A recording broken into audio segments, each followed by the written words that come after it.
नमस्कार दोस्तों, आपके अपने यूट्यूब चैनल जगबुट तक में स्वागत है। जैसा कि आप लोग जानते हैं कि 16 मार्च को आप लोगों का एग्जाम है, तो आज मैं टॉप 20 साइंस का क्वेश्चन लेकर आया हूं, जो कि वेरी आप लोगों के लिए इंपॉर्टेंट है, जो कि आप लोगों का एग्जाम में तहलका मचा के रख सकता है। तो आप लोग अगर चैनल को सब्सक्राइब नहीं किए तो चैनल को सब्सक्राइब कर लें और वीडियो को लाइक जरूर करें। चलिए स्टार्ट करते हैं। देखिए, ध्यान दीजिए, पहला नंबर का क्वेश्चन क्या हुआ है। सजीवों में अनुवांशिक गुणों का वाहक है, अनुवांशिक गुणों का वाहक है। इसका राइट आंसर हो जाएगा ऑप्शन नंबर जीन है। कौन सा अनुवांशिक? जीन है। ठीक है, माइटोकॉन्ड्रिया, कोशिका द्रव्य, प्लाज्मा झिल्ली। तो इसका राइट आंसर हो जाएगा जीन। ये सब पढ़ लीजिए। 16 तारीख को आप लोग का मोस्ट ये सब टिक मार के आप लोग आ सकते हैं। चलिए आगे बढ़ते हैं। इनमें से कौन ठंडे जल के साथ तेजी से प्रतिक्रिया करती है? ठंडे जल के साथ कौन तेजी से करती है? कार्बन करता है क्या? कार्बन तो मैग्नीशियम, सल्फर। इसका राइट आंसर हो जाएगा सोडियम। कौन ठंडे जल के साथ तेजी से करता है? सोडियम और पोटेशियम भी करता है। ठीक है। सूक्ष्म जीव पाए जाते हैं मिट्टी में, जल में, वायु में, सभी में। तो इसका राइट आंसर हो जाएगा सभी में। ठीक है, सूक्ष्म जीव मिट्टी में भी होते हैं, जल में भी होते हैं, वायु में सूक्ष्म होते हैं, जो कि नज़र नहीं आता है हम लोगों को। ठीक है, तो इसका राइट आंसर हो जाएगा ऑप्शन नंबर डी, सभी में। ठीक है, आगे बढ़ते हैं।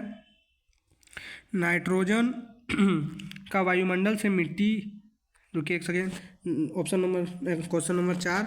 नाइट्रोजन का वायुमंडल से मिट्टी, पौधे तथा जंतु में परिवहन की संपूर्ण प्रक्रिया को कहते हैं। संपूर्ण प्रक्रिया को क्या कहते हैं? नाइट्रोजन चक्र। स्थिरीकरण नहीं कहते हैं, याद रखिएगा। संपूर्ण क्या बोल रहा है, ध्यान दीजिएगा।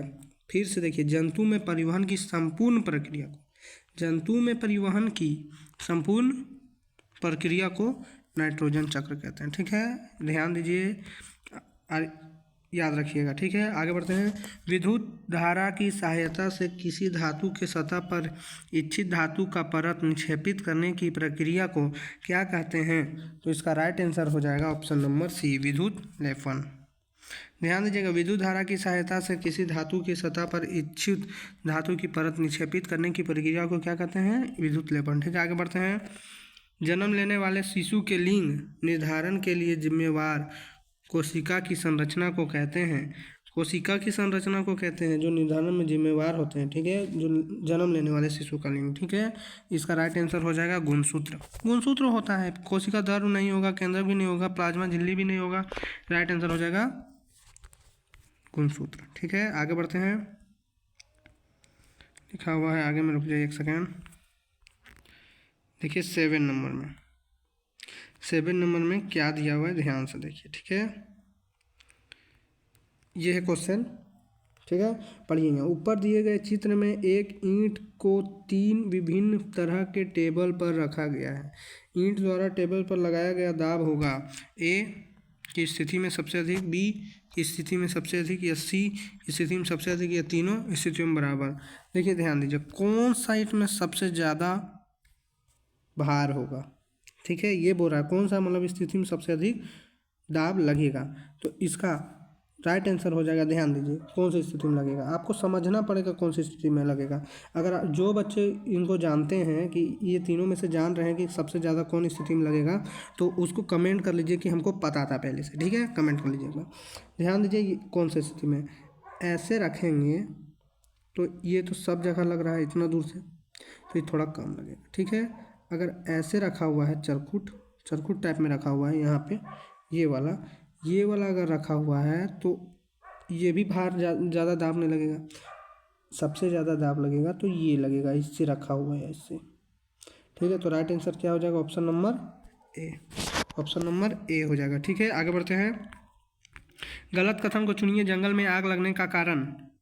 मनुष्य की लापरवाही, वृक्षों की कटाई, सूर्य की गर्मी, बिजली गिरना। इसका राइट आंसर हो जाएगा वृक्षों की कटाई से जंगल में आग लगने का कारण है। ठीक है, आगे बढ़ते हैं। मुर्गी अंडे के ऊपर क्यों बैठती है? उष्मायन के लिए, द्विखंडन के लिए, आराम करने के लिए, मुकुलन के लिए। तो इसका राइट आंसर हो जाएगा उष्मायन के लिए। उसमें उष्मा देने के लिए मुर्गी अंडा पर बैठती है, ताकि वो शिशु उसका जो बच्चा है उसका निर्धारण हो जाए। ठीक है, नेत्र के रेटिना पर बिना प्रतिबिंब वस्तु को हटाए जाने का पश्चात रेटिना पर कितना बना हुआ रहता है? रेटिना पर कितना बना हुआ रहता है? अगर आप लोग पढ़े होंगे तो ये बार बार दोहराया गया होगा, 1/6 नहीं 1/16, यानी कि 1/16 बार। ठीक है, 1/16 सेकेंड तक अपने मस्तिष्क में रहता है। ठीक है, 1/16 बोल रहा है, ठीक है, 1/16 बोल रहा है। 16 सेकेंड मत सोच लीजिएगा, ठीक है। मैं जब पढ़ रहा था तो 16 सेकेंड सोच लिया था। ग्रीष्म में लगाई जाने वाली फसल, ग्रीष्म ऋतु में लगाई जाने वाली फसल क्या है? जायद फसल है या खरीफ फसल है या फिर रबी फसल है? तो इसका राइट आंसर हो जाएगा जायद फसल हो जाएगा, ठीक है, जायद फसल हो जाएगा। पिछला अगर साइंस का वीडियो नहीं देखे हैं तो जाकर देख लीजिए, ठीक है, मेरे चैनल पे ही है, उसमें जायद फसल ग्रीष्म फसल के बारे में दिया हुआ है, ठीक है। ग्रहों की प्रक्रिया करने वाले खगोलीय पिंड को क्या कहते हैं? इसका राइट आंसर हो जाएगा उपग्रह। अब ध्यान दीजिए, ग्रहों को, इसको हम पूरा एक्सप्लेन करके समझा रहे हैं। ग्रह, ठीक है, ग्रह, तारा किसे कहते हैं? तारा किसे कहते हैं? सूर्य एक तारा है, ठीक है। ग्रह किसे कहते हैं?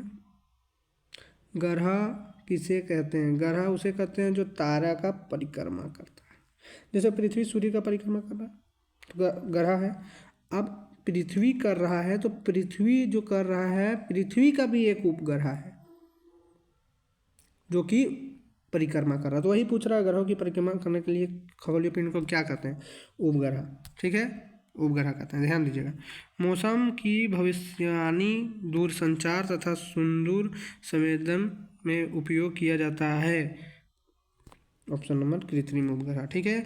चिकने सतहों की अपेक्षा घर्षण रूखड़े सतहों पर कम होता है, अधिक होता है, बराबर होता है, कोई फर्क नहीं पड़ता है। तो इसका राइट आंसर हो जाएगा ऑप्शन नंबर बी, अधिक होता है, ठीक है। आगे बढ़ते हैं। पदार्थ जो प्राकृतिक प्रक्रिया जैसा जीवाणु द्वारा उद्घटित हो जाता है कहलाता है, क्या कहलाता है? जैव न्यूनीकरण कहलाता है, ठीक है। आगे बढ़ते हैं। हमें कोई ध्वनि सुनाई नहीं देती है, उसका क्या कारण है? परावर्तन, एक सेकेंड, परावर्तन, घर्षण, कंपन, प्रकाश।